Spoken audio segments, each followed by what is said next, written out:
everybody, it's Lisa Marie here. Hi, my sweet labors. Hope you guys are having a sweet start to a beautiful week. Victoria and my daughter is here today.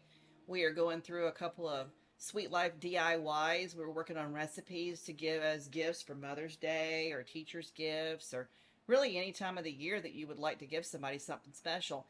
And one of the sweetest things that I discovered how to make is these little hand soaps. And what's funny about it is that way back, probably before you were born, I tried to make soap, and we had to make it with lye, and it was this complicated situation. And I remember the kitchen was an absolute disaster, and I was just like, "Oh my Lord, making soaps is so hard." And today, because of people getting involved in making homemade stuff, you can buy stuff so easy and you can make it so quickly. And these are just so sweet. So, what I did is I put together these little rose hand soaps, and they are a part of what we're doing for the Sweet Lifer magazine for spring summer. And just neat ideas to make ahead and have in your closet to give as gifts. We've done some candles, we've done some scrub, we've just finished up some sachets with lavender and fennel.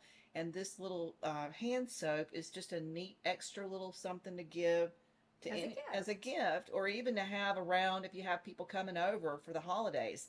If you've got somebody that's going to be spending the night with you for a couple of nights, it might be neat for you to put some of those by the sink and then make a little extra pack for them to take home if they like them. And but I have to tell you, I was so amazed at how simple this is to do. And you don't need that many ingredients. Most of it you probably already have at your house. For one, you've probably all got one of these silicone trays, and you can get them small, you can get them big, you can get them in shapes, different sizes, whatever you want.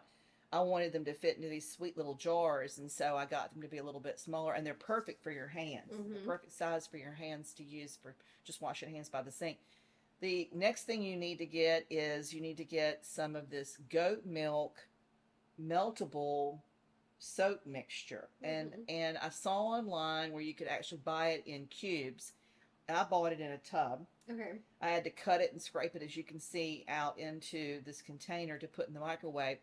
Next time, I do recommend, if it's even a couple of extra dollars, to go ahead and spend the money like we did for the soy melt.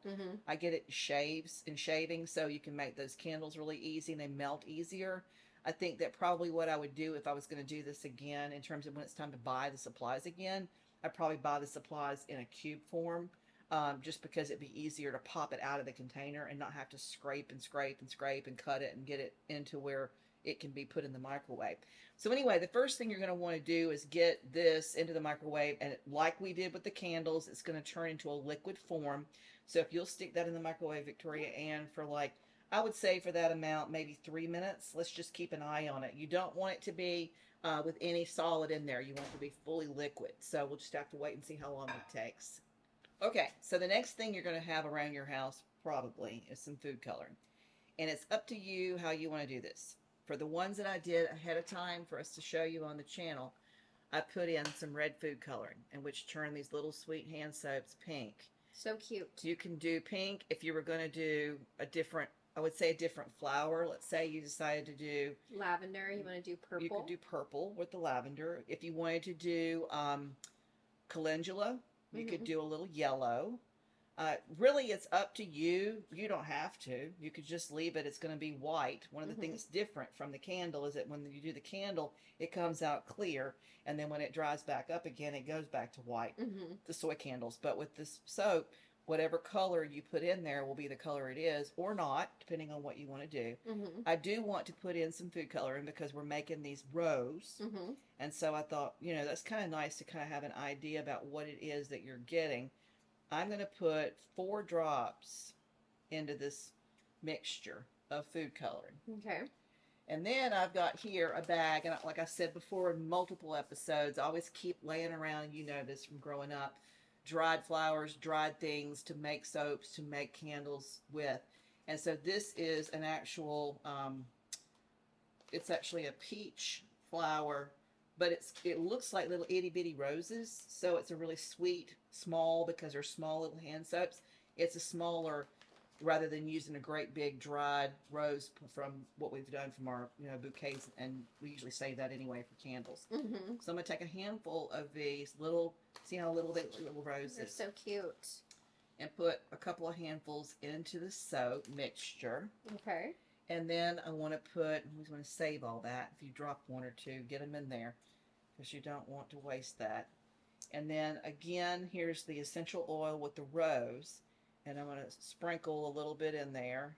We've talked about this in episodes past. Little drizzle's better than a couple of drops.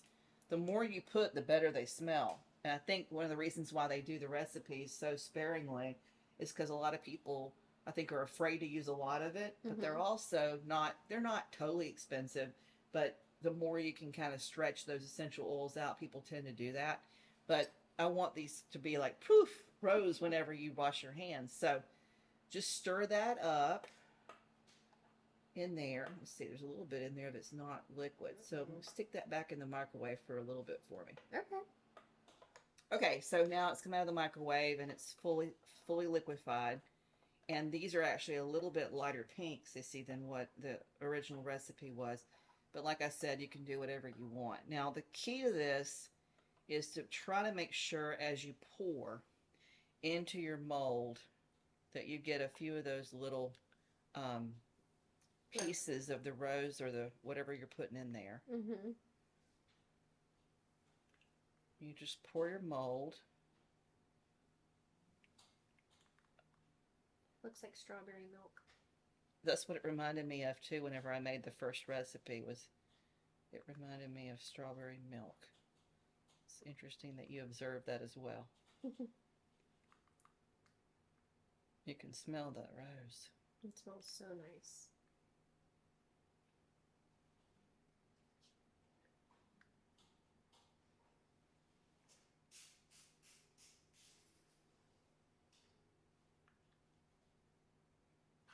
Get the last little bit of that in there. And so what you do next, guys, is you put this very carefully in the freezer for about 2 hours. Okay. Because you want them to harden up, but not be so hard that you can't slice through them. And that's what I actually did here. In order for them to fit into this little container, I took these guys out of the mold and then I cut them in half so that there's like little tiny hand soaps. And so super sweet. You can see some have a little bit more than others of the actual little flowers in them, but so sweet and simple. And then I just took a little tag, and I have these around the house all the time anyway. I took a little tag and decorated it and put what it was and then put some ribbons on it. But it's just a really easy little recipe for you guys to make. And like I said, you can make this stuff up 2 or 3 different varieties. And this stuff keeps very well. Obviously it's soap, so you can make it 6 months in advance if you wanted to knock out all your Christmas presents really quickly. You could even do like rosemary. You could do pine. You could do sandalwood. There's all kinds of different varieties that you can use. That goat milk, meltable goat milk soap is the key. Because like I said before, the old-fashioned way of doing it, I'm glad it's gone. Because it was awful to make and a big, big mess to try to put together everything. And this is easy for anybody to do. And most everybody's got one of these silicone molds, and most everybody's got some food coloring. So really all you have to do is figure out your essential oil and, you know, your soap is made. So anyway, listen, I hope you guys have found some value in this. If you did, do us a favor, like and share. Don't forget to ring that bell. And in the meantime, we want you to stay sweet. Stay sweet. Yeah, we'll see you soon on the channel. We'll see you in the magazine too. Take care.